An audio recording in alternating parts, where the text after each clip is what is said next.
You think that intense obsessive pull you feel for her is about sex. You think it's just pure, uncontrollable lust. But you're wrong. That craving isn't coming from your body's desire for her. It's coming from your brain's desperate attempt to soothe a hidden emotional wound you might not even know you have.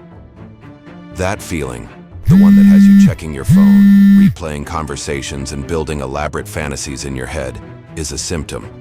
It's a powerful primal signal that something much deeper is going on. In this video, we're going to uncover the psychological trigger that men constantly mistake for sexual desire. Once you understand it, it will change the way you see every intense attraction you ever feel again. This isn't about learning a new dating tactic. It's about discovering a fundamental truth about yourself. Stay with me, because what you're about to learn is the key to breaking a cycle of empty encounters and finally understanding the real force driving your most powerful attractions. Let's be honest about what this craving feels like. It's not a casual interest, is it? It's an occupation. It takes over your thoughts, making it hard to focus on work, your goals, or anything else. It's a constant low-level hum of anxiety and anticipation that revolves entirely around one person. You find yourself analyzing her every word, her every text, searching for hidden meanings, for any sign that she feels the same way. When she gives you attention, your world lights up. When she pulls away, you're thrown into agonizing uncertainty and doubt. We call it lust because it feels so physical. Your heart races, your palms might sweat. There's a literal, physical ache for her. This is your brain's reward system in overdrive. When you interact with her, or even just think about her, your brain gets a flood of dopamine, the chemical of pleasure and motivation. This creates a powerful feedback loop. She is the source of the reward, so you become biologically driven to get more of it. The neurochemical wiring is so similar to addiction that in many ways, the experience is nearly identical. You feel like you need a fix, and she's the only one who can give it to you. So, naturally, you figure it must be about sex. After all, sex is the ultimate physical expression of that drive. It feels like the most logical destination for such an intense, primal urge. As men, we're often socialized to channel a whole range of emotions: loneliness, insecurity, the need for closeness, through the lens of sexuality. When you're feeling stressed or down, your brain looks for the quickest path to relief, and for many men, that path is paved with sexual desire. What feels like an insatiable lust for her might actually be your brain trying to self-soothe a much deeper, non-sexual pain. But here's the critical distinction. This craving, this obsessive pull, is often not about her at all. She is simply the screen upon which your brain is projecting a much older story.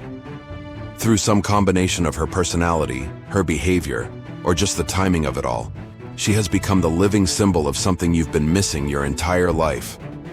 The intensity of your craving isn't a measure of how amazing she is. It's a measure of your own unmet need. The craving feels sexual, but its roots are purely emotional.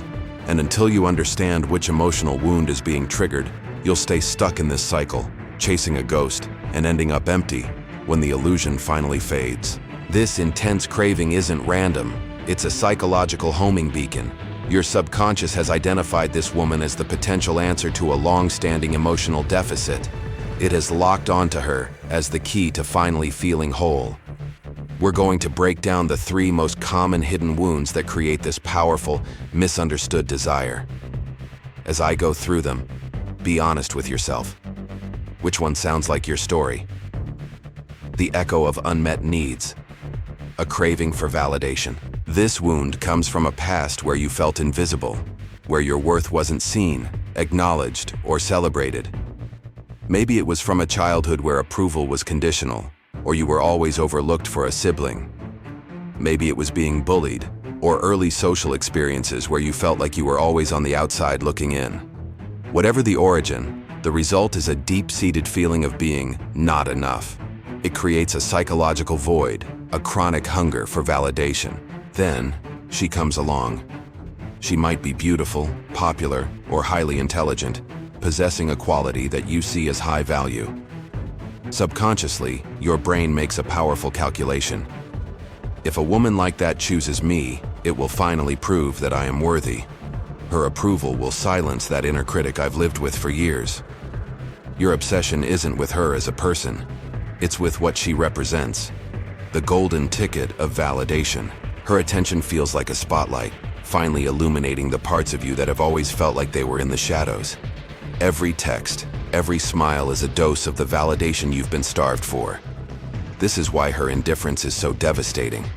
When she pulls away, it doesn't just feel like rejection, it feels like a confirmation of your deepest fear, that you are, and always have been, unworthy.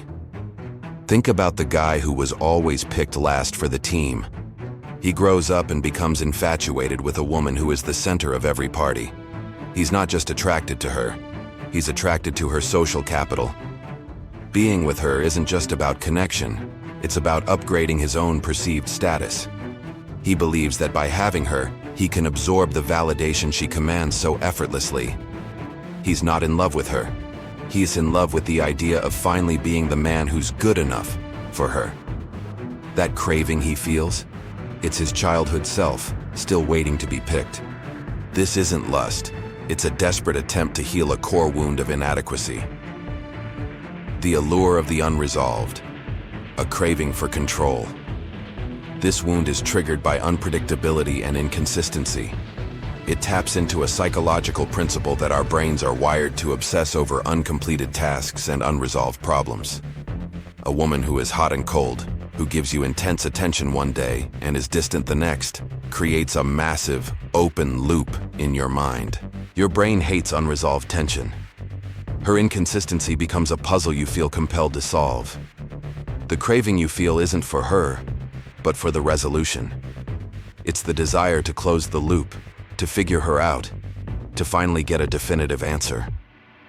She becomes a challenge, and your ego gets invested in winning the game. This is especially potent for men who feel a lack of control in other areas of their lives, whether it's a career setback, financial stress, or just a general sense of powerlessness. The challenge she presents becomes a place where you feel you can reclaim your agency. You tell yourself you're just really into her, that the chemistry is undeniable. But what you're really hooked on is the intermittent reinforcement. Like a gambler at a slot machine, you keep pulling the lever, hoping for a jackpot of her affection. The occasional win, a late-night text, a brief moment of connection, is just enough to keep you addicted, pouring more and more of your energy into a game that is designed to keep you playing. Consider a man who's highly successful in his career, used to setting goals and achieving them. Then he meets a woman who is emotionally unavailable and sends mixed signals. Logically, he should walk away, but he doesn't. He becomes obsessed. Why? Because she represents the one thing he can't conquer. His drive to win her over isn't born of love, but of a refusal to accept failure. He thinks he's fighting for her, but he's really fighting to avoid the ego blow of an unresolved problem. The intense lust is actually his ego's desperate craving for victory, the ghost of past pain, a craving for rescue. This is perhaps the deepest and most deceptive wound. It's driven by a subconscious urge to replay past traumas in an attempt to get a different, better outcome this time. This wound is often invisible to the conscious mind, yet it can dictate our attractions with an iron fist. A man with this wound finds himself intensely drawn to women who feel emotionally familiar, even if that familiarity is rooted in pain.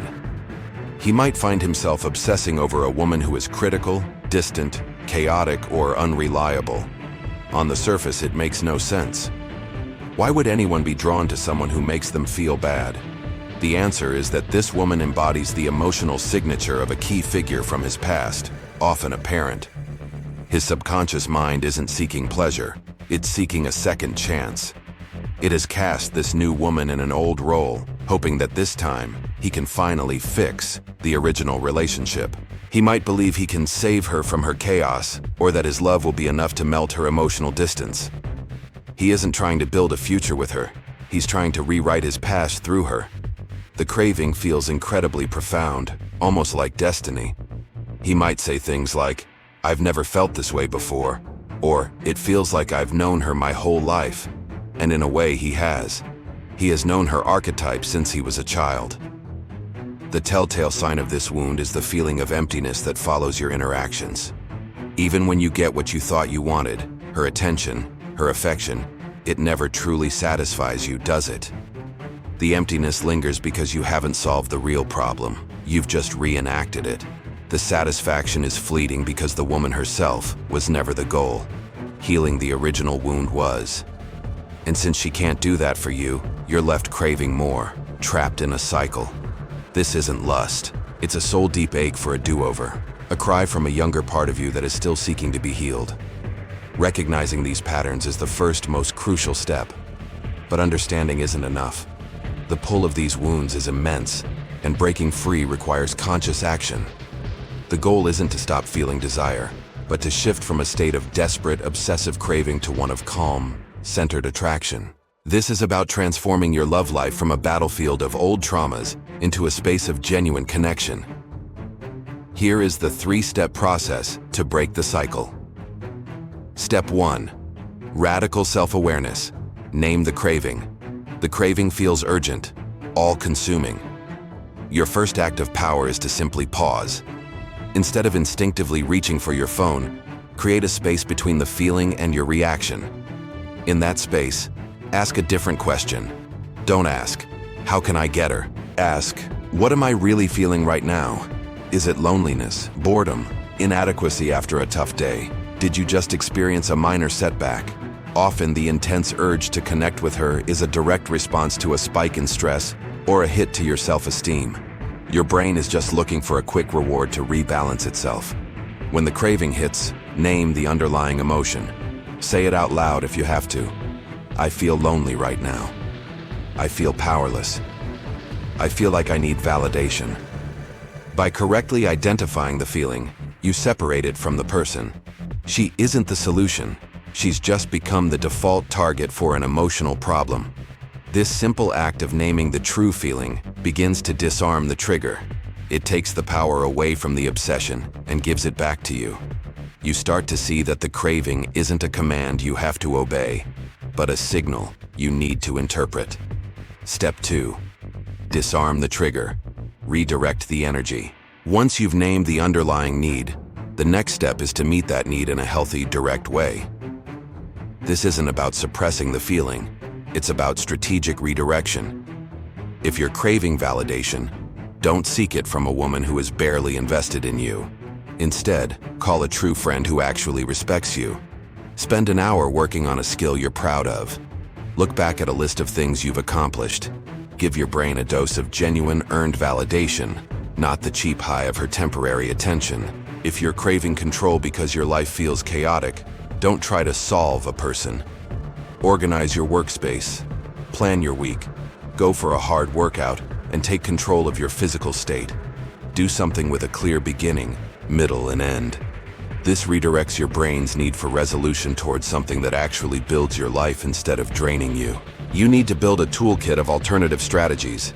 The obsession holds power because you've convinced yourself she is the only source of that good feeling.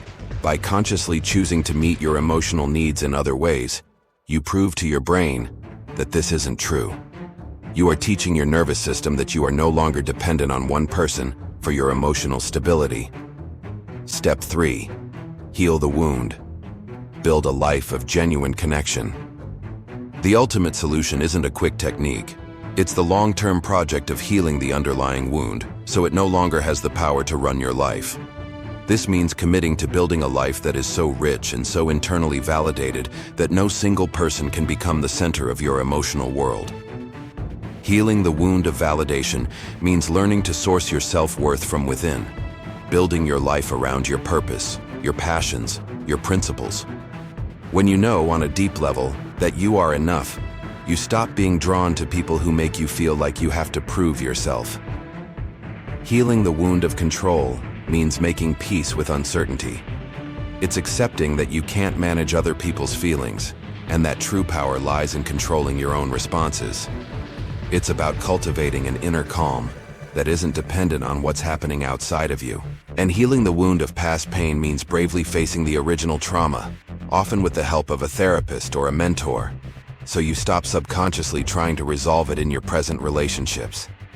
It's about grieving the past so that you can be fully present now. When you do this work, something incredible happens. The type of woman you're attracted to begins to change. Your desperate, anxious craving is replaced by a calm, confident desire. You stop being pulled toward chaos and unavailability, and you start feeling a genuine attraction to women who are emotionally stable, present, and kind. You stop seeing women as a means to an end, to validate you, complete you, or rescue you. And you start seeing them as whole people. That intense, obsessive craving you feel for her was never a sign of your weakness or a measure of her power. It was a map. It was a message from a deeper part of you, pointing directly to an unhealed wound, showing you exactly where you needed to grow. For years, you may have been misreading that map, following it down dead-end roads. But now, you can read it for what it is. Don't resent the craving. Thank it. It revealed a part of you that is calling out for your own attention, your own validation, and your own healing. The path to breaking free from this cycle isn't to get the girl. It's to become the man who no longer needs a girl to feel whole. True attraction, the kind that lasts, isn't a desperate pull. It's a calm recognition. It's not a craving to be filled, but an overflow to be shared. If this resonated with you, subscribe for more insights into the psychology of attraction and self-mastery. And I want to hear from you in the comments. Be honest. What wound did this video uncover for you? Sharing your story might be the first step toward reclaiming your power.